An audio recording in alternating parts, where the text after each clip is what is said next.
Hey, welcome to another Heavy Metal Diecast video, and today's massive beast is a Boeing B-17G Flying Fortress. Obviously the B-17 was an American four-engined heavy bomber used by the United States Air Force during World War II, and it was used primarily in the daylight bombing campaigns over Europe, but not exclusively. It dropped more bombs than any other aircraft during that conflict, though.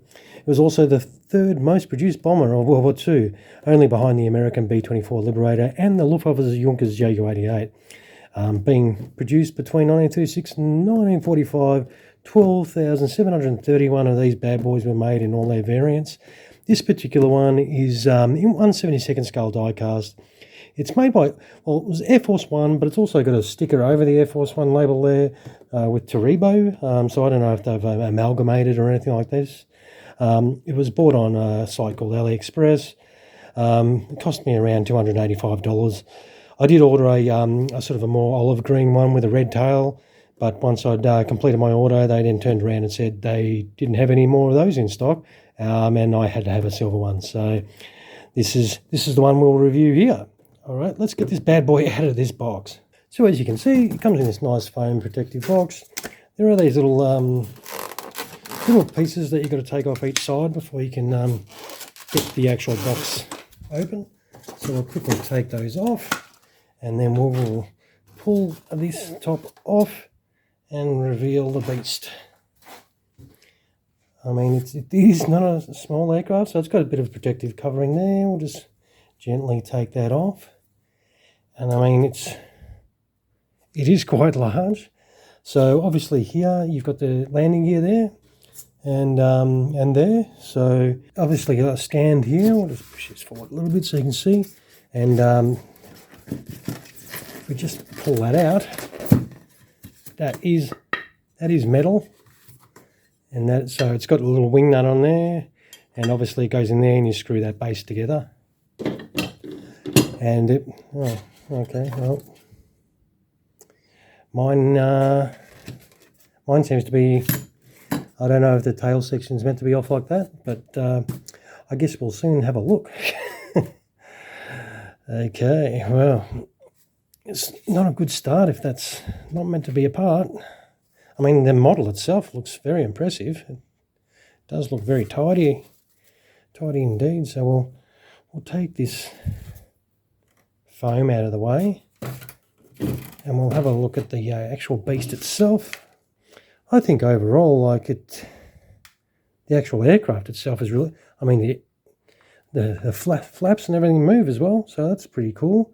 But I don't think the tail, these rear wings are supposed to be off. I'm not 100% sure, but what we'll do is we should have a look at that and see if we can put this a little bit more complete.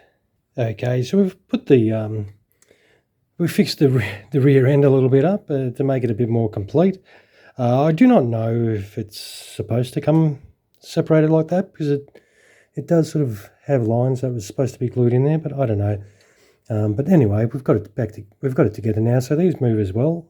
So it's got a lot of moving parts. Obviously all the turret positions move as well. It's got all the gun placements, because obviously these had I think around 13 50 caliber machine guns, and so in nine positions around the aircraft. They were like a little bit of a prickly porcupine. So they did have a lot of defensive armament.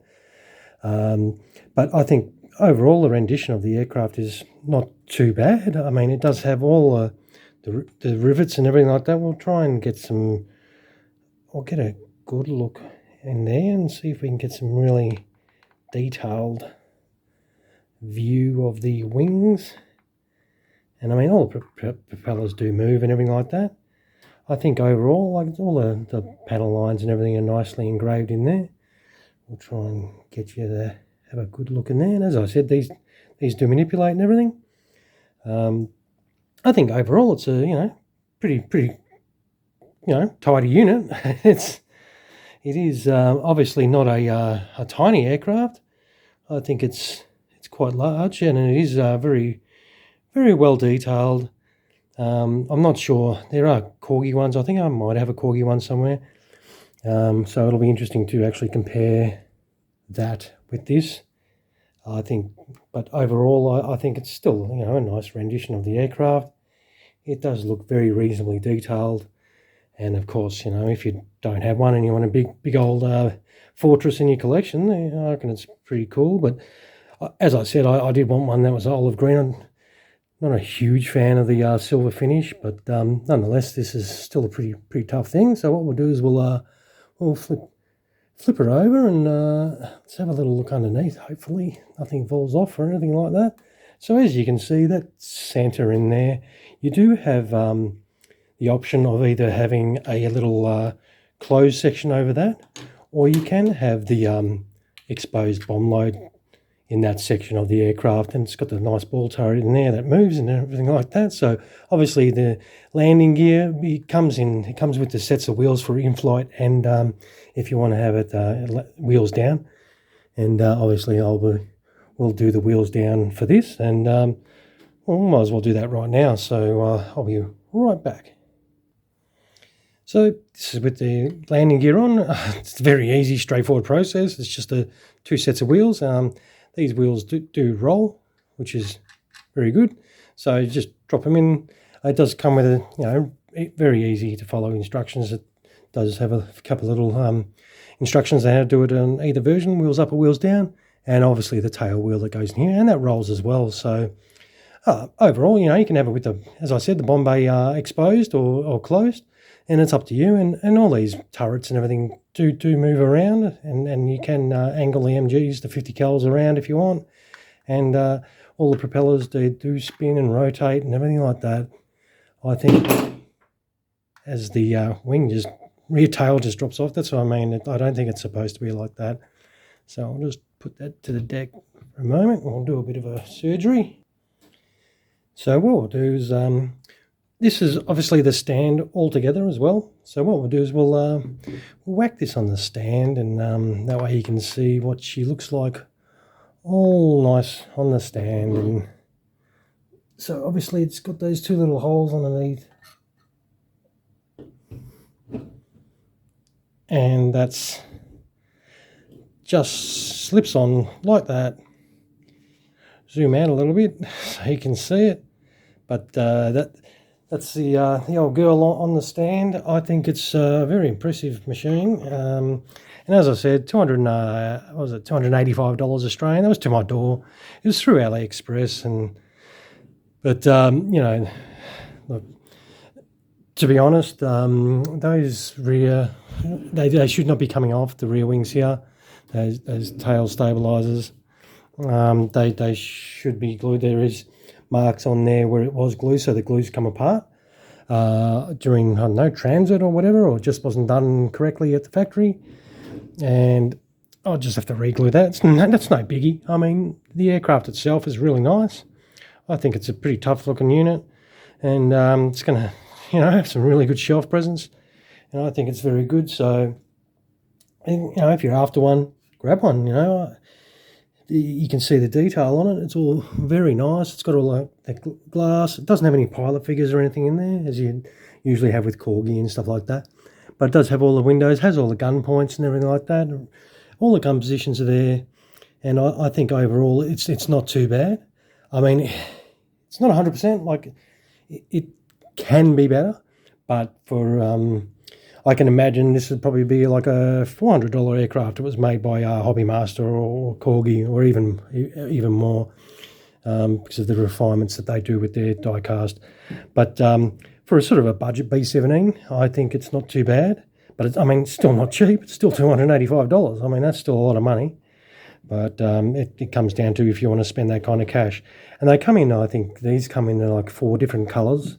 So you can get a couple of silver versions with some different coloured tails and different colour markings here and there.